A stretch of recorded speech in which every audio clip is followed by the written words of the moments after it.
In a previous video, we installed the Sonoff ZBmini behind the light switch. But what if there's not enough room behind the switch, or maybe the neutral is missing? This time, we're going extreme.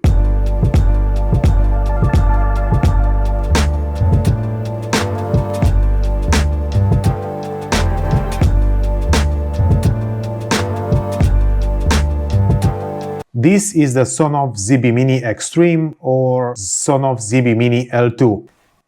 Compared to our original Sonoff ZBmini, it is way smaller in all dimensions. So it will be way easier to fit behind our switch, and of course it requires no neutral. One thing to take into consideration is that any ZigBee device that uses batteries or doesn't take a neutral like this one will only be an N device, so there will be no router function available. In order to connect it, we're gonna need a few accessories.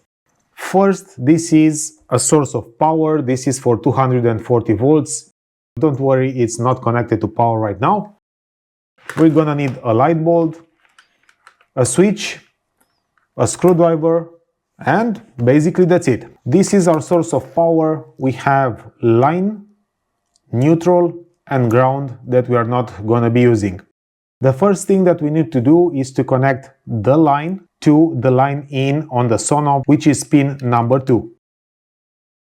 If you're in a case where you have no neutral behind your light switch, your circuit will be something like this. I'm going to connect the neutral from the light bulb to the neutral from the source. This is a direct connection. Next, I have on the first pin line out. So I'm gonna connect the line from the bulb to the line out.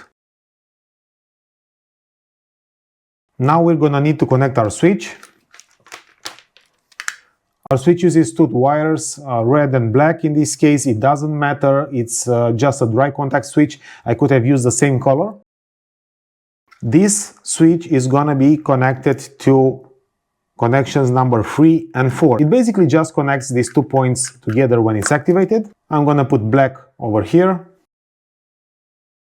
and red in the last connector. Now that we're set, all we need to do is connect power to this cable and see what happens. Alright, we have power connected.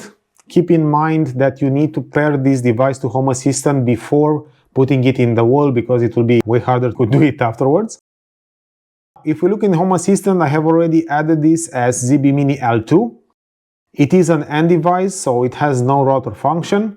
And if we go to exposes, we can see the state. I hope that you can see that it is now off. And we can also switch the power on behavior to on toggle or the previous version. Right now, I can, let's put it like this, I can turn on and off the bulb from the app. It's pretty fast responsive, so no problem. And the same, I can control the bulb using the normal switch. You can see that once I press the switch, it will also update in Home Assistant, so we'll always know the state. And basically that's it. You have successfully installed your Sonoff ZBmini behind your switch or other device that you need to control. Please keep in mind that the Sonoff ZBmini is rated only for about 8 amps, so you can control lights and even a little bit more powerful devices, but don't go too far. That's it for this video. I hope that you found it useful, and if so, please don't forget to like and subscribe.